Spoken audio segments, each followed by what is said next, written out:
J'ai trouvé des pilules contraceptives cachées dans notre salle de bain alors qu'elle m'avait dit avoir arrêté de les prendre il y a 1 an, mais la plaquette était neuve. Ce que j'ai découvert ensuite allait bien au-delà d'une simple liaison car certaines trahisons blessent plus profondément qu'on ne peut l'imaginer. Je m'appelle Bernard Cartier, j'ai 45 ans et je travaille comme directeur de projet informatique pour une grande entreprise technologique à La Défense, près de Paris. C'est un travail exigeant avec des visioconférences à des heures impossibles avec les équipes à l'étranger, des délais de projet qui se moquent de votre vie personnelle et des nuits tardives à résoudre des problèmes quand tout part à volo. Le salaire est solide, environ 85 000 € net par an, ce qui nous permet de vivre confortablement dans un beau pavillon à Saint-Germain-en-Laye. Ma femme Christine a 38 ans, elle travaille dans le marketing pour une agence de taille moyenne dans le centre de Paris, elle est intelligente, ambitieuse et a toujours eu cette volonté de grimper les échelons. Nous avons 2 enfants, Manon, ma belle-fille de 16 ans issue de la précédente relation de Christine, et Léo, notre fils de 2 ans.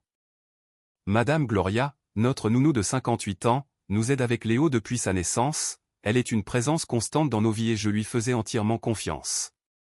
C'était un jeudi soir d'octobre quand tout a commencé à s'effondrer, j'étais rentré tôt pour une fois, un cadeau rare dans mon secteur car un déploiement qui devait prendre toute la soirée s'est terminé vers 16 h et je me suis retrouvé avec du temps libre inattendu.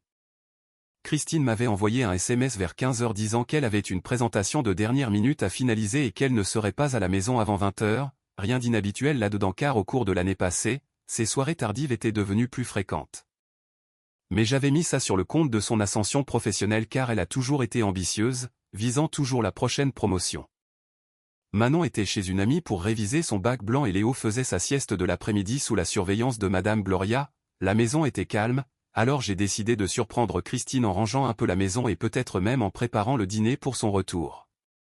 Notre salle de bain était devenue un champ de bataille, son côté du lavabo encombré de bouteilles à moitié vides, de maquillage éparpillé partout et de produits capillaires qui se multipliaient comme des lapins. Alors que je commençais à ranger, mettant un peu d'ordre dans les flacons, j'ai renversé quelques articles au fond de l'étagère et c'est là que je l'ai vu, une plaquette de pilules contraceptives coincée derrière une vieille bouteille de shampoing et une crème visage qu'elle n'utilisait jamais. Je suis resté là, tenant la plaquette, l'esprit en ébullition, car Christine avait arrêté la pilule il y a plus d'1 an, nous en avions parlé, elle disait vouloir revenir au naturel, que les hormones jouaient sur son humeur et qu'elle était fatiguée des effets secondaires. Je n'avais pas remis sa parole en doute, pourquoi l'aurais-je fait alors que nous avions déjà Léo et qu'à nos âges nous étions d'accord pour ne plus avoir d'enfants? Mais ces pilules n'étaient pas vieilles, j'ai vérifié les dates sur l'emballage en aluminium, elles étaient actuelles, récentes, elle les prenait depuis quelques semaines et plusieurs cachets étaient déjà manquants. Mes mains ont commencé à trembler, je me suis dit qu'il devait y avoir une explication, peut-être que son gynécologue lui avait recommandé de recommencer pour une raison médicale, peut-être pour réguler ses hormones ou quelque chose qu'elle n'avait pas encore mentionné. J'ai essayé de me convaincre que ce n'était rien, mais une boule froide se formait dans ma poitrine, se propageant comme de l'eau glacée dans mes veines, puis d'autres détails ont commencé à affluer, des détails que j'avais ignorés ou écartés. La façon dont elle était devenue distante ces derniers mois, les soirs où elle prétendait être trop fatiguée ou trop stressée pour toute intimité, son téléphone toujours posé face contre table, le code de déverrouillage récemment changé pour une combinaison que je ne connaissais pas. Ces événements professionnels et dîners clients qui semblaient se produire de plus en plus fréquemment, la nouvelle lingerie que j'avais trouvée dans son tiroir le mois dernier et qu'elle n'avait jamais portée pour moi. J'ai remis les pilules exactement où je les avais trouvées et je suis descendu, mon cœur battait la chamade mais je me suis forcé à rester calme, à penser clairement. Sans savoir que cette découverte allait me conduire à dévoiler une trahison si profonde qu'elle ferait voler notre mariage en éclats pour toujours. Je suis resté dans la cuisine à fixer la cuisinière sans vraiment la voir, mon esprit connectait les points que j'ignorais depuis des mois, les pilules à l'étage pesaient comme un poids sur ma poitrine, rendant ma respiration difficile. Je me suis forcé à bouger, à faire quelque chose de productif en attendant que Christine rentre, j'ai sorti des ingrédients du frigo, des blancs de poulet, des légumes, des pâtes, car cuisiner a toujours été ma façon de me vider la tête et en ce moment j'en avais besoin plus que tout. Pendant que je travaillais, mes pensées revenaient sans cesse à la même question, pourquoi prendrait-elle la pilule si elle ne prévoyait pas de coucher avec quelqu'un? La réponse était évidente mais je ne voulais pas encore l'accepter, pas sans preuve, pas sans être absolument certain. Vers 18h30, j'ai entendu la porte d'entrée s'ouvrir, Madame Gloria a annoncé qu'elle rentrait chez elle pour la soirée, je l'ai remerciée, j'ai écouté ses pas s'éloigner et je suis retourné au fourneau. Léo dormait encore à l'étage et Manon ne rentrerait qu'après le dîner, c'était juste moi et mes pensées. Christine a franchi la porte à 20h15, 15 minutes plus tard que prévu, elle est entrée dans la cuisine avec son sourire habituel, laissant tomber son sac sur le comptoir en disant « Salut chérie » et m'embrassant sur la joue, « Ça sent bon, tu as cuisiné ?» J'ai gardé ma voix stable en répondant « Oui, je me suis dit que je te ferais une surprise. » Elle a soupiré dramatiquement en s'appuyant contre le comptoir, « Longue journée, tu n'as pas idée, la présentation s'est bien passée mais il y a eu tellement de changements de dernière minute, je suis épuisée. » Je l'ai observée attentivement, elle avait l'air fatiguée certes, mais il y avait autre chose, une sorte de lueur comme si elle planait, son maquillage était encore parfait, sa coiffure trop impeccable pour quelqu'un qui avait stressé sur une présentation toute la journée. J'ai demandé comment ça s'était passé avec le client en dressant les assiettes, elle a répondu que ça s'était très bien passé, qu'ils avaient probablement décroché le contrat et elle a pris un verre du vin que j'avais ouvert. Julien de l'équipe design a vraiment assuré avec les visuels, il nous a fait briller, a-t-elle dit. Julien, elle l'avait mentionné plusieurs fois ces derniers mois, un nouveau dans son équipe, plus jeune, soi-disant talentueux. J'ai enregistré le nom et j'ai dit, c'est super, tu as beaucoup travaillé avec lui ces derniers temps, elle a pris une bouchée sans croiser mon regard et a répondu, oui, il est précieux, on forme une bonne équipe. Je parie que oui, ai-je pensé, mais j'ai gardé une expression neutre et j'ai dit, Léo te réclamait tout à l'heure, il a dit quelque chose de drôle. Elle a levé les yeux, ah oui? Qu'est-ce qu'il a dit? J'ai répondu qu'il jouait avec ses petites voitures et répétait quelque chose qui ressemblait à papa Julien, ajoutant que les enfants disent des choses bizarres. J'ai observé son visage attentivement et pendant une fraction de seconde, sa fourchette s'est figée à mi-chemin de sa bouche, ses yeux se sont légèrement écarquillés et je l'ai vu déglutir difficilement avant qu'elle ne rit d'un rire forcé en disant « C'est hilarant ». Il m'a probablement entendu parler de Julien lors d'un appel pro, tu sais comment les enfants captent des choses au hasard. J'ai dit doucement « Oui, c'est vrai ». Le reste du dîner était tendu, elle continuait de parler de travail, de projets et de politique de bureau mais j'entendais à peine, trop occupée à observer son langage corporel, la façon dont elle évitait de me regarder directement. La façon dont elle vérifiait son téléphone toutes les quelques minutes. Après le repas, elle est montée prendre une douche et j'ai nettoyé la cuisine, ma décision était prise, je ne pouvais pas la confronter sans preuve car elle nierait tout, déformerait la réalité et me ferait passer pour un faux paranoïaque, j'avais vu ça arriver à des collègues. Je devais obtenir des preuves indéniables. Quand Christine est redescendue en pyjama, j'étais sur le canapé avec mon ordinateur portable, prétendant rattraper des mails pros, elle s'est assise près de moi, plus proche qu'elle ne l'avait été depuis des semaines, et a dit doucement, « Je suis désolé d'avoir été si occupée ces derniers temps. Je sais qu'on n'a pas eu beaucoup de temps ensemble. » J'ai regardé cette femme avec qui j'avais passé près de 2 décennies en me demandant depuis combien de temps elle me mentait, j'ai répondu, « C'est bon, je comprends », elle a souri et posé sa tête sur mon épaule, cela ressemblait à une trahison. Son contact était comme du poison enveloppé d'affection. J'ai décidé que demain je commencerai à creuser et que je ne m'arrêterai pas avant de connaître la vérité. Le vendredi matin est arrivé trop vite, j'avais à peine dormi, mon esprit passant en revue tous les scénarios possibles toute la nuit. Christine était déjà levée quand mon réveil a sonné à 6 heures, s'activant dans la salle de bain, j'écoutais les bruits de la douche, du sèche-cheveux, des tiroirs qui s'ouvrent, une routine matinale normale sauf que plus rien ne semblait normal. Je me suis levé et j'ai fait ma propre routine en pilote automatique, douche, rasage, café. Christine est descendue, élégante et professionnelle dans une robe noire que je n'avais jamais vue, qui lui allait parfaitement et qui avait probablement coûté plus cher que ce qu'elle dépensait habituellement pour des vêtements de travail. J'ai demandé d'un ton décontracté, « Nouvelle robe ?» Elle a baissé les yeux comme surprise et a dit, « Oh ça ? Non, je l'ai depuis un moment, je ne dois pas la mettre souvent. » Elle a pris sa tasse de café en me rappelant sa réunion matinale et le fait qu'elle rentrerait tard à cause de la grande présentation. Elle m'a embrassé sur la joue, une habitude qui ressemblait maintenant à une performance d'actrice, et m'a souhaité une bonne journée. Je l'ai regardée partir, attendant que sa voiture quitte l'allée, puis j'ai appelé mon patron pour lui dire que je prenais un jour de RTT, ce que je faisais rarement, et il n'a pas posé de questions. Madame Gloria est arrivée à 8 heures pour garder Léo, je lui ai dit que j'avais des courses à faire et que je serais de retour dans l'après-midi, elle m'a lancé un regard qui a duré un peu trop longtemps, quelque chose d'incertain dans ses yeux, mais elle a juste hoché la tête. Je suis monté dans ma voiture et j'ai conduit jusqu'au bureau de Christine dans le centre de Paris, je me suis garé dans un parking public en face avec une vue dégagée sur l'entrée, c'était surréaliste d'être là comme un personnage de mauvais film policier mais je devais savoir. Vers 9h30, je l'ai vue sortir de l'entrée principale, elle n'était pas seule, un homme marchait à côté d'elle, grand, probablement la trentaine, portant des vêtements décontractés mais chers qui ne collaient pas tout à fait à l'environnement d'entreprise.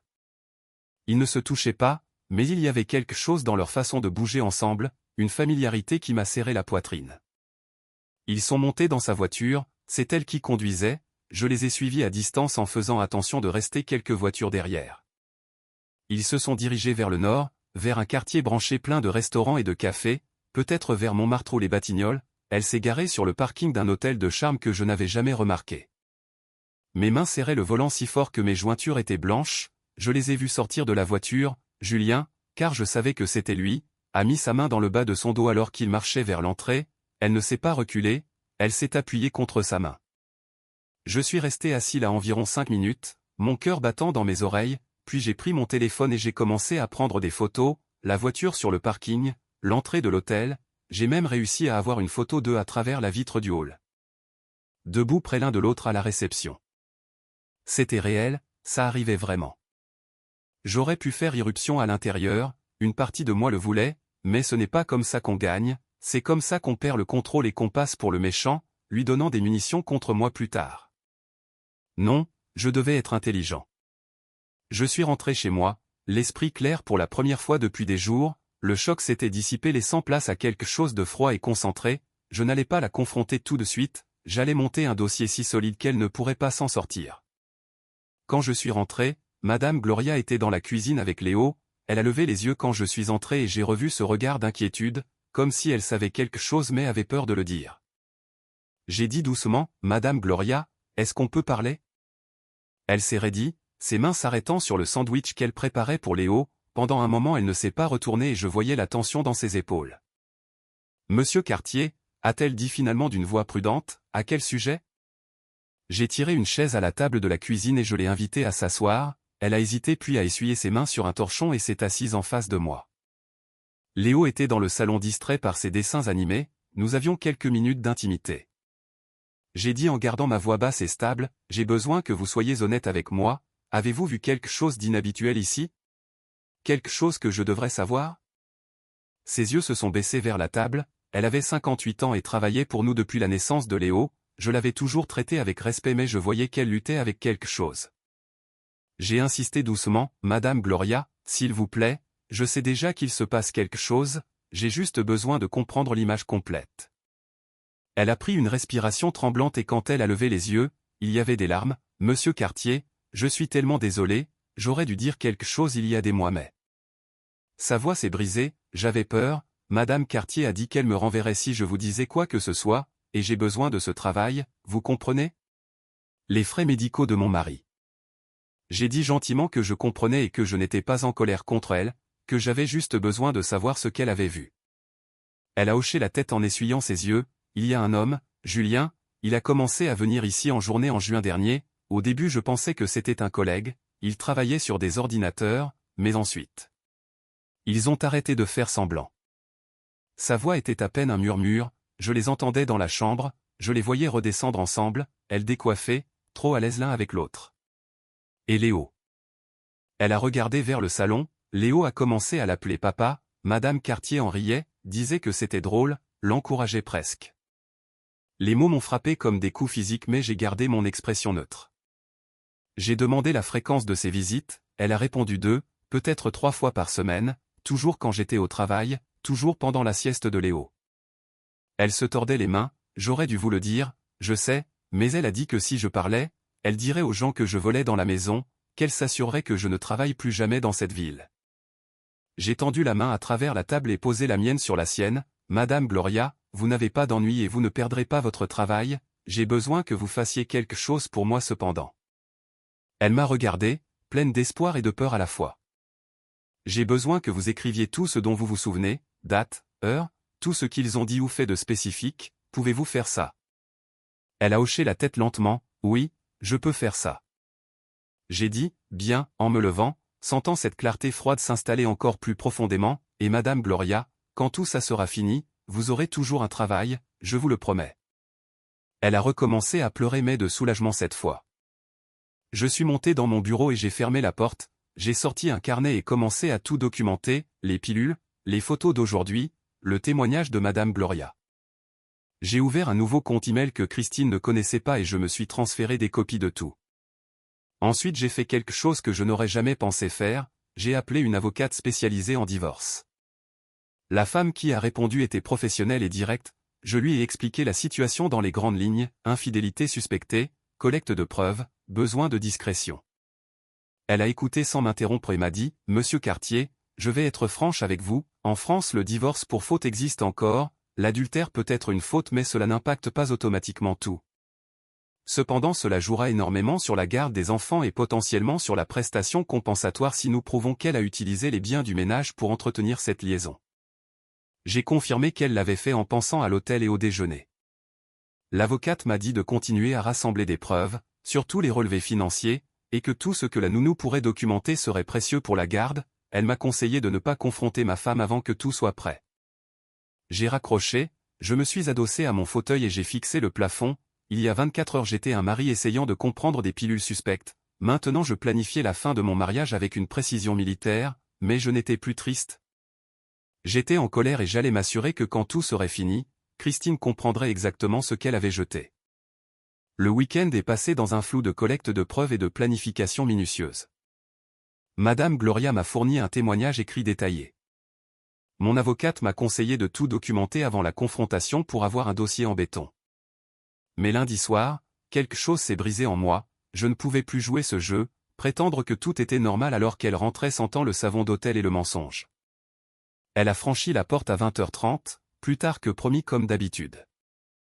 Manon faisait ses devoirs à l'étage et Léo dormait déjà, Madame Gloria était partie 1 heure plus tôt. C'était juste nous. Salut, a dit Christine en posant son sac, désolé pour le retard, le client a fait des changements de dernière minute. J'étais assis à la table de la salle à manger, mon ordinateur ouvert devant moi, à côté se trouvait un dossier contenant tout, photos, relevés téléphoniques que j'avais obtenus, la déclaration écrite de Madame Gloria, les reçus de cartes bancaires montrant les frais d'hôtel et les déjeuners coûteux. Viens ici, ai-je dit d'une voix calme, il faut qu'on parle. Elle a dû entendre quelque chose dans mon ton car elle s'est figée. À propos de quoi, a-t-elle demandé. À propos de Julien, à propos de l'endroit où tu étais vendredi matin, à propos de l'hôtel dans le Marais où tu dépenses mon argent pour avoir une liaison. La couleur a quitté son visage, pendant un moment elle est restée là, ouvrant et fermant la bouche comme un poisson. Bernard, je ne.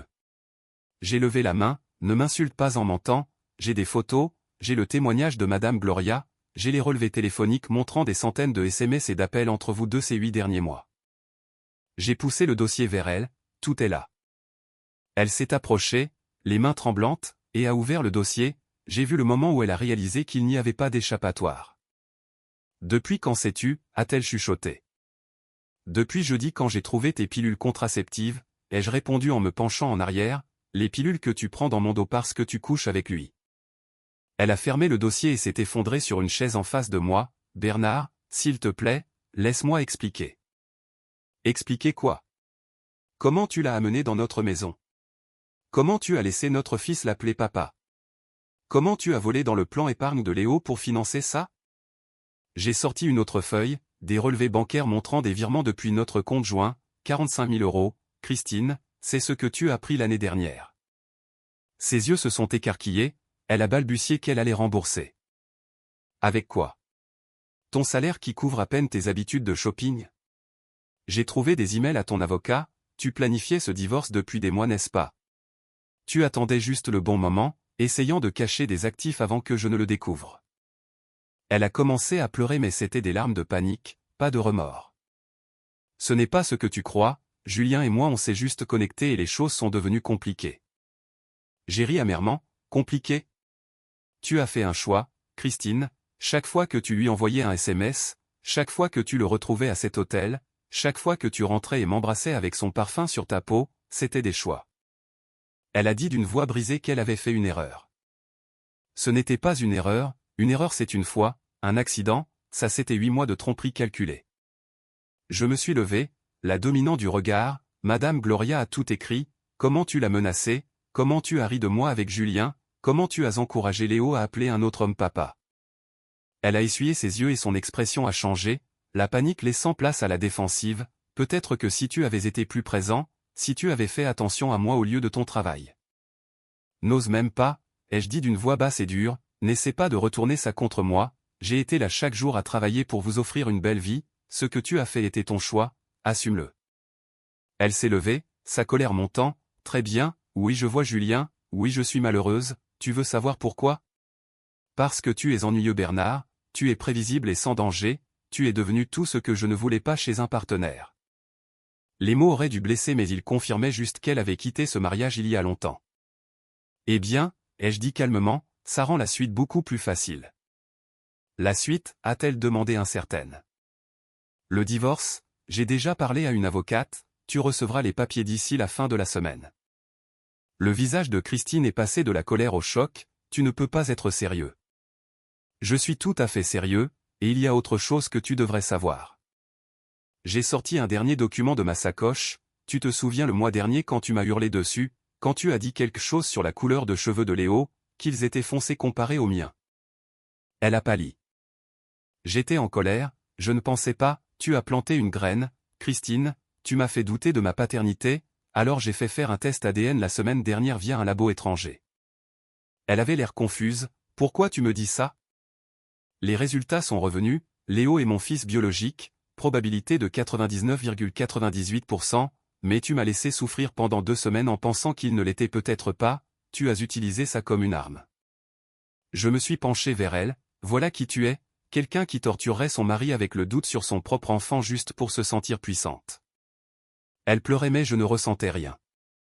Je veux la garde de Léo, et vu ton comportement, l'adultère, le vol financier, les menaces envers Madame Gloria, le fait d'avoir amené ton amant près de notre fils, je vais l'obtenir. Elle a crié qu'aucun juge ne ferait ça. J'ai tout documenté, Madame Gloria va témoigner, j'ai les preuves que tu as volé la famille, j'ai la preuve que tu as amené ton amant autour d'un mineur. J'ai pris mon téléphone et j'ai montré une capture d'écran d'un groupe WhatsApp que Madame Gloria avait vu sur l'iPad de Christine, laissée ouverte par erreur, où elle et ses amis se moquaient de moi. Christine a lu et s'est effondrée. Je me suis dirigé vers l'escalier, je dors dans la chambre d'amis, je te suggère de trouver un autre endroit pour demain, peut-être chez Julien. Elle m'a supplié, disant qu'on pouvait aller en thérapie de couple. Je me suis retourné, la thérapie ne répare pas la trahison, elle n'efface pas 8 mois de mensonges et elle ne me fera certainement pas oublier que tu as mis notre fils en danger pour des frissons avec un gars assez jeune pour être excité par des chambres d'hôtel. Je suis monté, la laissant dans les ruines de notre mariage. De la chambre de Manon, j'entendais de la musique, elle ne savait pas encore, cette conversation viendrait assez tôt. Le mardi matin, je me suis réveillé dans la chambre d'amis, l'esprit plus clair. Christine était partie tôt, fuyant probablement. J'ai préparé Léo et attendu Madame Gloria. Manon était partie au lycée sans dire grand-chose, sentant la tension. Vers 9 heures, je suis allé dans la chambre principale pour prendre des affaires, en faisant mes bagages j'ai remarqué sa boîte à bijoux, l'ancienne que ma mère nous avait offerte. À l'intérieur, il manquait la montre vintage de ma mère, une Omega des années 60 valant environ 8 000 €, et la bague de fiançailles en platine de ma grand-mère valant au moins 12 000 €. Elles avaient disparu. J'ai fouillé partout, rien. Le coffre-fort ne contenait que d'autres objets. J'ai appelé Madame Gloria, elle m'a avoué que Christine les avait prises l'automne dernier, soi-disant pour les faire nettoyer ou expertiser, mais ne les avait jamais rapportées. J'ai fait une recherche rapide et j'ai trouvé la montre de ma mère vendue sur eBay il y a 8 mois pour 7 800 €, et la bague sur un site de bijoux vintage vendue il y a 7 mois pour 11 500 €. Près de 20 000 € d'héritage familial vendu pour financer son aventure. J'ai appelé mon avocate immédiatement, elle a confirmé que c'était du vol, ou du moins un détournement de biens propres qui pèserait lourd dans le divorce pour les dommages et intérêts. J'ai passé la matinée à faire l'inventaire, elle avait vendu la collection de pièces de mon père, des bijoux de ma grand-mère, même des outils de valeur. Au total, plus de 30 000 € de biens volés. Quand Christine est rentrée le soir, je l'ai confrontée avec les annonces eBay.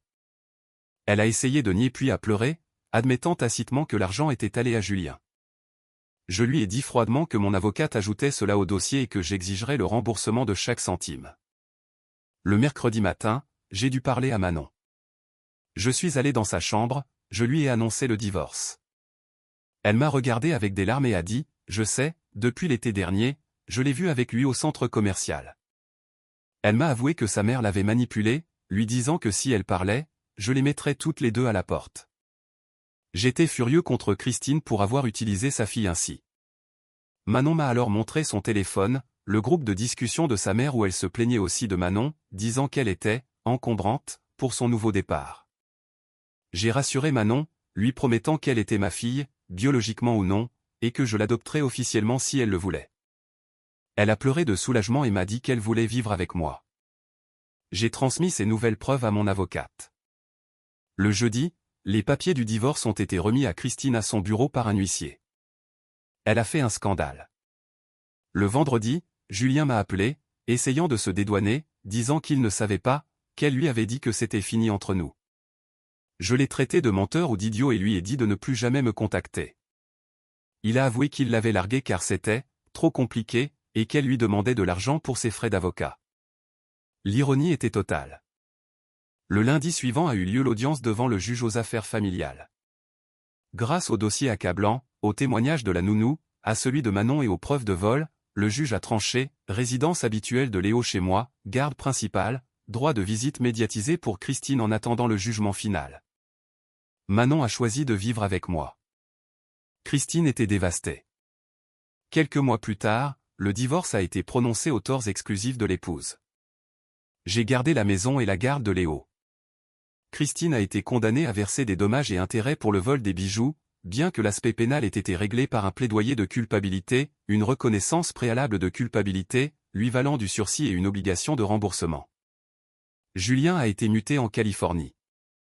Manon a pris mon nom de famille après l'adoption simple que j'ai initiée pour ses 17 ans. Nous avons reconstruit notre vie, plus petite mais basée sur la vérité. Un soir sur la terrasse, en regardant Léo jouer et en écoutant la musique de Manon, j'ai ressenti la paix. Christine avait tout détruit pour elle-même, mais ce qui restait de notre famille était plus fort que jamais.